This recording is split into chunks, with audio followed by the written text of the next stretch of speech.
In retrospect, how would you describe just how severe the injuries were at the linebacker position last year compared to other experiences in your many years of coaching? And B, how great is it to have those guys coming back, Caleb, Kale, and Will coming along more, and all the others? Yeah, I think anytime you lose the number of folks that we lost, with the severity of the injuries, I think that's a battle.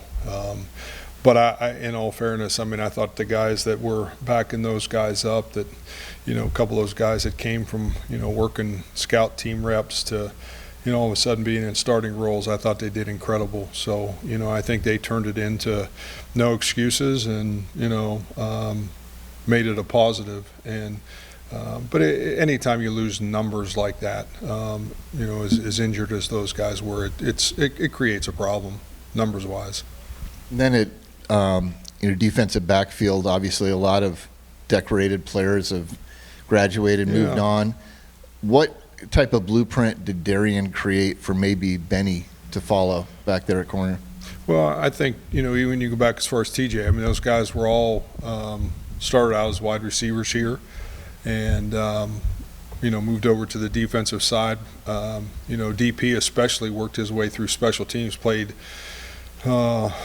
incredible number of special team reps for us for 3 or 4 years, and then moved to corner. And Benny, I think the same guy, trying to find some roles for him in special teams. We worked at it a lot last year, and then making the transition late in the season before the bowl game to allow him to get some reps, and early on maybe further along than those TJ and DP were at this point in time. So I think it's a great blueprint, and he's got a great attitude, great mindset, works really hard, really smart guy, very similar to TJ and DP. So he'll have a great opportunity. To go back to the linebacker room, how do you handle or approach that group in the spring? With Matt said a couple weeks ago, some guys might be limited, and there's a lot of guys there now that have gotten a taste of playing, and I imagine are going to want to keep it. Just how do you navigate that in the spring? We'll just manage it. I think, the reps in practice, you just keep moving guys around. We'll change. We'll move their positions now that they've had some reps. You can play them. They become interchangeable, and the more they can learn, the more valuable they become. And, I think as it gets floated around out there, this 105 number, you've got to have guys that can play multiple positions. And again, the more positions you can play anywhere on this team, the more valuable you become. So I think it's a great opportunity for that group. I think it is. What did you see from Coach Cratch last year and how he handled it? That's really getting thrown into the fire in your first year on the job. No, I thought he had great poise, about the whole thing. I thought he did a great job of just trying to teach them and getting them, I think, some confidence as much as you could give them. And, it's hard to gain confidence unless you have some of it yourself and have some success. But I just thought he did a great job of never became an excuse. The linebackers, post-game, pre-game was never, there was never ways out. It was always, the next guy up. And I think those guys did a great job, and I think he spearheaded it from just the calmness. Whether he was on the inside or not, I don't know, but I do know. But I think his outside, working with those guys, he did a great job. Have you started exploring position changes with those linebackers at all? Oh yeah, we'll move them around, and just not really just through the concept of learning the concepts. Not necessarily, hey, this guy's going to be this, or major moves, just the concept of, hey, if you played Sam, you should be able to play Will, and if you played Will, you should be able to play Sam, and if you play Will, you probably can play Mike because you're in the box a lot. So we'll just continuously move those guys around in spring, get them some reps. Hey, jump in there at Mike. Hey, jump in at Sam, and see who can handle it. And, I think that part of it's been good. And why do you think on the defensive side of the ball and offensively, Iowa State guys performed so well at the Combine this year? I think it's a credit to who they are. I think, I've obviously been doing this for a little bit of time, and I think the guys that rise up in those things, those events, are the guys that have prepared for those events. And I don't think it happens. You don't ever prepare for the Combine or the Senior Bowl. You don't do it a week before it happens, or 2 weeks, everybody, hey, I'm going to go train here or go train there. Those guys have been training since they walked in this building. Darren Porter's been he's been in this building nonstop since he got here, so he's been training for that moment. Jalen Knoll, been in this building every minute of every second possible, training for those moments. And so when they go to those moments, they're not too big for our guys. And they're great human beings. They prepared for those moments way back when they got here, and that's what I tell scouts that ask me, why? Well, that's just who they are, and that's who they've been since they've been there. And we've surely guided them and done all that thing, and strength and conditioning and nutrition and weight room and all the above. But the reality of it is those guys have been professionals since they got here and perfected their crafts. And the moments don't get too big for them. And that's how they played. I mean, honestly, you think of the catches that, Jalen made or Jaden made, and plays that DP makes, critical moments. The play down, I still can't, the play he made down along our sideline, the interception play. I mean, just some incredible moments. And that's what going to the combine's like. It's the same. You got to be ready for that moment. Jon, that was Domonique Orange continued to grow. Might not be, given how big he is, that'd be the best word. Yeah. But he became a huge disruptor, pass rush wise, Yeah. in the run game. And B, on top of that, how do you approach the edge position this year without a lot of experience and maybe some of those linebackers filling in? Well, yeah, I think the big thing with Dom is he's got to become a 70% of the time player. He got to play 7 out of 10 plays. Last year he probably played 4 out of 10.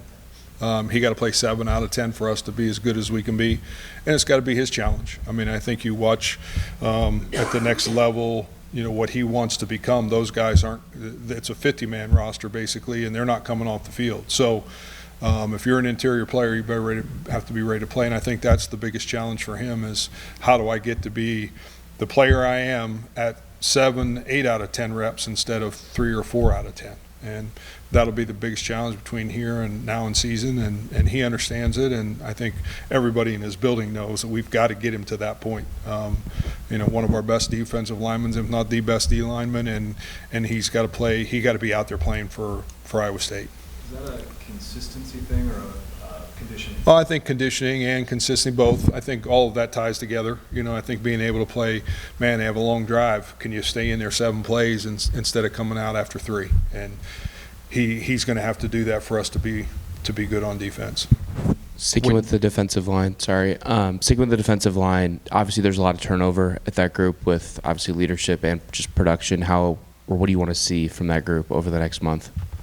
I just think consistency. You're going to have to see some young guys grow really fast. Elijah Carnell, Jace Gilbert, Von Troy Malone, who just came in, Charlie Woolabon. You got some young kids that have come in, and you're just going to have to see growth. Zamir Hawk's going to have to play again. He's going to have to play more snaps and play better.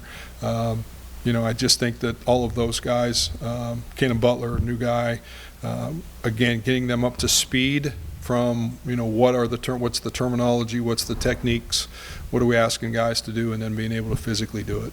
And then what did you see out of the transfer portal additions there, with obviously Von Troy Malone, like you said, and then obviously I don't know if we've seen much yet. I think you try to make educated guesses. You talk to coaches or, some of those kind of things. So, really pleased with what we've seen so far, in winter conditioning and weight room. And, man, a lot of them have grown even in the DEXA results and those kind of things. So I think our guys have done a great job. I think this spring becomes really, really, really critical for those guys.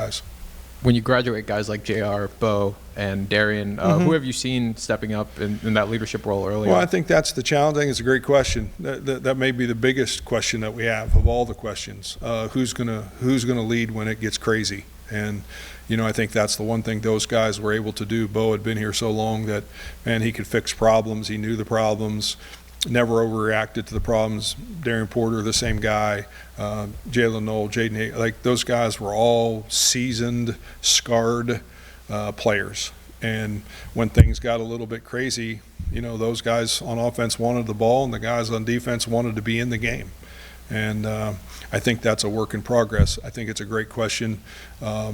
I think we'll have guys. I think we've got leaders on this team without question. It'll be interesting to see when we create some chaos, which coach is the best at.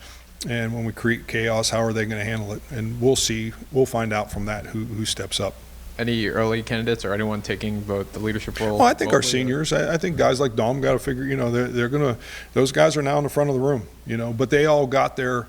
I tell them all the time, you went from the back of the room to the front of the room, and you're at 100% success rate going through really hard things, because otherwise you wouldn't have made it. So they have the abilities. I think just being able to put them in scenarios, because you always had guys, man, Jalen was a guy, or Bo would speak up, or JR would speak up, and now somebody else got to speak up. And I would guess it'll be those guys in the front of the room.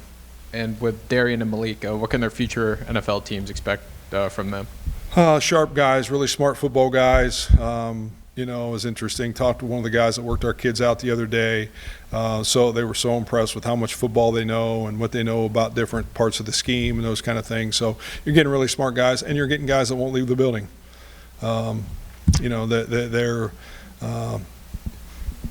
It's almost priceless. They're not checking in and checking out. They're checking in, and you're probably going to have to push them out.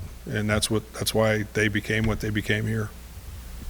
Going from the back of the room to the front of the room, is that something in team meetings that kind of players do naturally, or is that something that you guys as coaches organize? Yeah, like most of the seniors sit in the front, and juniors and sophomores and young guys sit in the back, and they work themselves. Every year you work yourself closer to the front, and sometimes through movement or whatever, you just keep moving yourself closer to the front, and the more you can fight and hang in there, you end up in the front row. And if you end up in the front row in any athletics, Division I, Division II, Division III, you end up in the front row, you've done something, and you've been through a lot. Our guys that have been in the front row have been through a lot. And again, I think it's always a blessing to watch that group. We've been here long enough now to watch a few cycles go from the back of the room to the front, so it's been pretty fun.